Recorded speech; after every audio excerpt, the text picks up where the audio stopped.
The problem with a lot of grills these days is there's no way to use a rotisserie with them. This Roto 360 solves that problem. This rotisserie will fit in any grill, Weber, Traeger, any smoker you have. It's universal and there's no brackets, no electricity. Today I'm going to cook a chicken and show you how that comes out right here on The Everyday Man. Today I'm going to do a collaborative video with my son Jeffrey.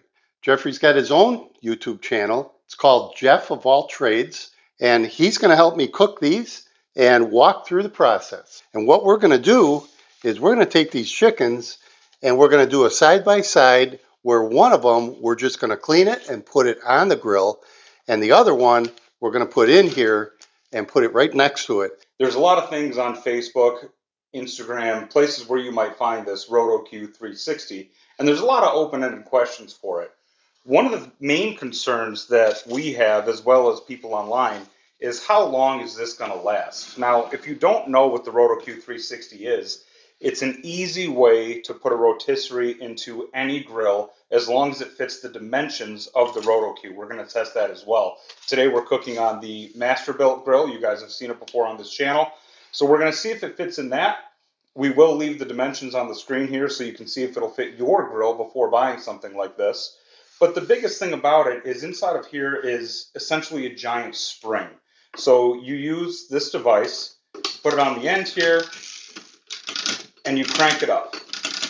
It does have a nice drip tray here, which I really do like about it. You don't have to worry about tin foil or anything like that. So we're kind of going to put the whole thing to the test and see how it turns out before, during, and after. So the first thing we're going to do, we'll cut it all out, is we're going to wind this and prep it. We're going to prep these chickens here. Again, one is going to go on the Roto-Q. The other one's just going to go flat on the grill like we would cook it regularly. And then we'll start up the grill, put it on there, and we'll give you updates after that. So let's get right into it. They give you two ways to wind it up. This is a nice clock winding thumb mechanism, and this is more of a Allen wrench. It's really easy. We already wound it up, and you go on to the next step, which is kind of take it apart so you can put the chicken on. So this comes right out. You pull this bracket off, and it comes with a real nice drip tray, as Jeffrey mentioned, and it looks like it's going to be non-stick. So I'm going to take the chicken and I'm going to go through the back of the breast, and the center post will go through the middle. And when you put it in, kind of squeeze them to the amount that this bracket is wide so it'll fit in there nicely. And we'll get that right through like that. Put the bracket back on, just like that. Chicken's going to go in here, and it fits in like that, pretty nice. And I'll just show you quickly, there's a little press button right here, or you pull it, right? And it starts this rotating. Yeah, we'll cook both of them about 325, 350. That's typically what we smoke a regular chicken at. It takes about 2 hours for these pounds, about 4 pounds per chicken here. So we'll see the difference and start it up, put them on. We'll check back in with you. Masterbuilt's at about 325. That's what we're going to run at today.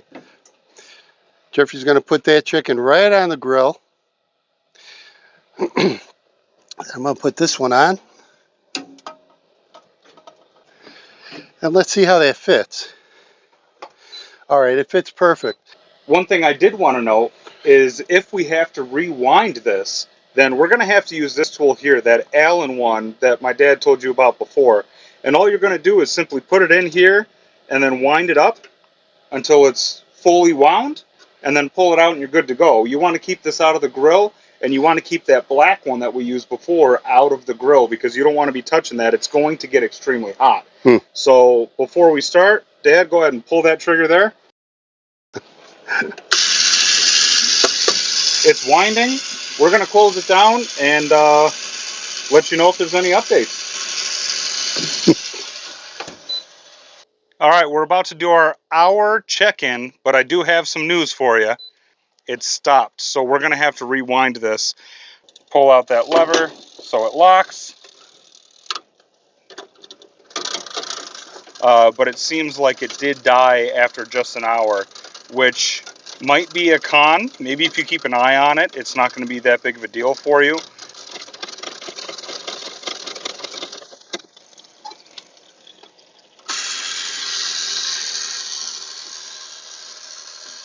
I will say that the color and the juice on this chicken is incredible. I mean, you can definitely see the benefit that it has. The color is much better than the regular one. The juices are pouring off of it all over the skin, all over the meat itself. So the Roto-Q is doing what it's supposed to do. That's a huge plus. But I will say is that it only seems to have kept the wind for about an hour, and the chicken is not quite done yet. So we'll check in another 15, 20, maybe 30 minutes, and we'll see what the temperature is on both of them and see how they compare, and we'll go from there. All right, so it's been an hour 15 total for the cook time on this. We're going to go ahead and check the temperature using the thermal pen. It's the only one that me and my dad use, and we'll see how they look. Not much has changed with the looks of them. There we go, we're at about 162, 163 for the breast. 157, look at that juice pouring out though, holy cow. And then, oh, there we go. 189 on the dark, which isn't gonna matter much. You can see that it's still juicing quite a bit. So they're right about on par with the cook times right now. Hour 15 in, they're about the same. And I will say that the dark meat's at 185, 190. This one's a little bit lower. That one definitely looks better on the Roto-Q. Skin on this one is definitely tight. Skin on this one, yeah, just as tight, very juicy. Looks like it's going to be probably crispier on the Roto-Q. All right, it's been an hour and a half, and we're done. They look pretty darn good. So we're going to take them off, and we'll have our final look at what's going on. All right, so we got them carved up here. The Roto-Q 360 has so much more color on it. A lot more of the flavoring and the seasoning looks like it just soaked into the skin, a lot better crust on it. This one is still great. They had a ton of juices, so you can't go wrong either way, but obviously the taste is where you want to be. So which one do you want to start with? I'm going to start with the regular one here. Take a piece of the breast, and yeah, it feels right away. It's very tender, very juicy. That is extremely tender.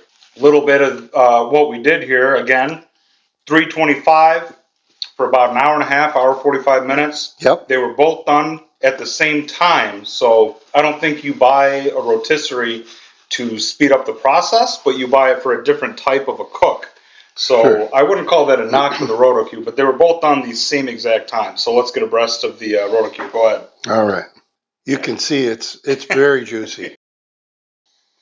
And the skin is more tender, not soggy, but tender. Yeah. Where the other one was kind of dried out, where it's kind of just like a piece of sandpaper over it. Yeah. I think the Roto-Q had a lot more flavor in the skin. What do you see as the benefit for the rotisserie? Well, I can't stop eating the rotisserie one. I didn't go back to this one once. The flavor from the skin, the fat that soaked into the meat itself, I think gives it a lot more. It sounds ridiculous, but a lot more of a chicken flavor on this one. Okay. This one, you have the skin and you have the flavoring, which is great.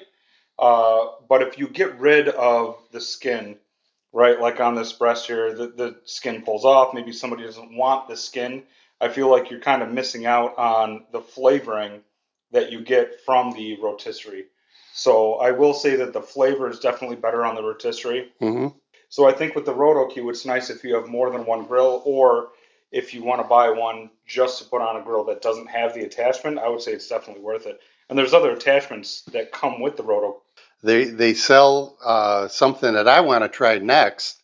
Is they sell a round basket where you can put vegetables in it, or you can put chicken wings in it, And as it's rotating, those chicken wings are going to continually tumble. And I think with the rotisserie in that basket, you're going to get crispy skin on those chicken wings for sure. Yeah, thank you very much for Roto-Q for sending us this and letting us use it. It's fantastic product, and I would recommend it to anybody who wanted a rotisserie for any grill they have. All right. Well, I hope you liked the video. Thanks for watching. This is the Everyday Man and Jeff of all trades. saying thanks for watching. We'll see you next time.